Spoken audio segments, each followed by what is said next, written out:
जी अस्सलाम वालेकुम dear students and viewers. जी बच्चों, आज हम करने वाले हैं क्लास 9 की फिजिक्स। चैप्टर है आपका 4 और न्यूमेरिकल नंबर आपका 4.6। तो बच्चों ये बड़ा है, हमें बहुत ज्यादा आपके पेपर में आया हुआ है, इसलिए इसको आपने इंपॉर्टेंट समझना है।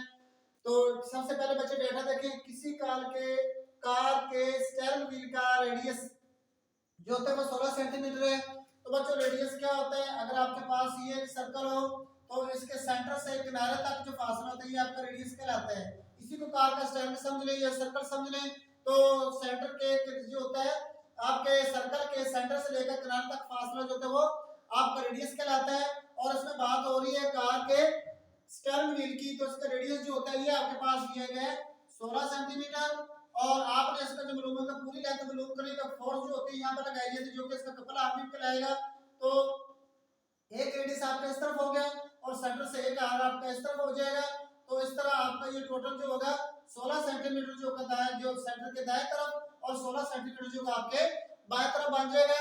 और आपने जो होता है ये टोटल जो होता है इसकी डायमीटर या कपल आर्म जो होता है वो निकालना होता है।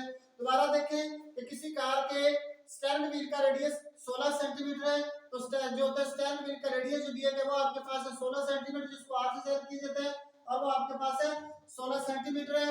तो सबसे पहले तो ये आपके सेंटीमीटर में दिया गया है। तो बच्चों रेडियस जो होता है ये फासला ही है, और फासले का यूनिट जो होता है सेंटीमीटर नहीं होता बल्कि मीटर होता है। इसलिए सेंटीमीटर को आपको मीटर में तब्दील करना पड़ेगा। तो इसलिए इसको आप जो होता है 100 पर डिवाइड कर रहे हैं। 16 तकसीम आप जो 100 लिखेंगे तो आपके पास आएगा 0.16 मीटर जो होता है आपका रेडियस आ जाएगा।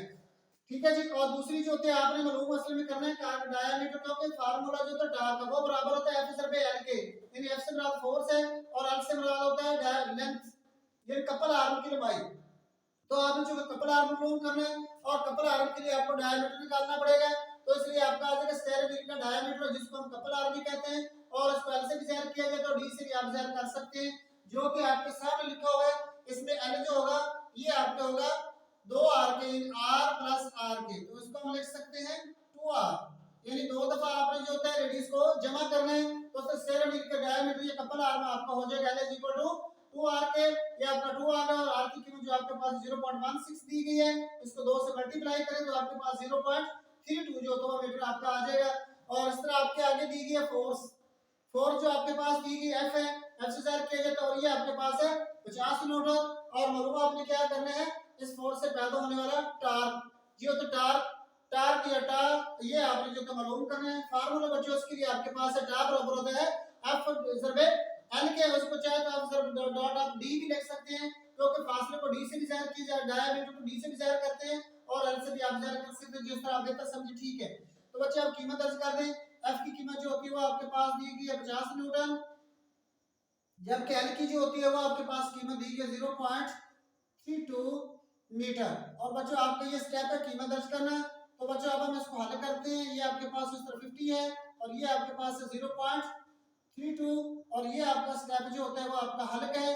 जब हम दोनों को मल्टीप्लाई करेंगे तो आपका आंसर जो आएगा 16, और इसके साथ जो होता है इसका यूनिट आ जाएगा न्यूटन मीटर। एन आपने बड़ा लिखना है, एम जो होता है आपने छोटा लिखना होता है, क्योंकि फोर्स का यूनिट जो होता है न्यूटन ये वाला आपका आ जाएगा, और एल से मुराद लेंथ लंबाई उसका यूनिट मीटर। तो इस तरह बच्चों आपका ये जो होता है आपका आंसर है, जिसको हम कहते हैं दुरुस्त जवाब, या सिर्फ आप लिख सकते हैं जवाब। तो बच्चे याद रख लें डाटा जो होता है 5 नंबर का होता है। एक नंबर इसमें आपका डाटा लिखने का है, ये वाला जो मैंने लिखा है दुरुस्त डाटा लिखना। दूसरा आपका जो होता है फार्मूला लिखना। तीसरा स्टेप जो आपका होता है वो होता है फार्मूला में कीमत दर्ज करना। और चौथा स्टेप जो आपका होता है वो होता है हल। और इसका पांचवा स्टेप जो होता है वो आपका होता है दुरुस्त जवाब। तो इस तरह बच्चों एक न्यूमेरिकल जो होता है 5 नंबर पर मुश्तमिल होता है, और हर स्टेप के जो होते हैं वो अलग अलग नंबर ही होते हैं। जी बच्चों, अस्सलाम वालेकुम रहमतुल्लाह।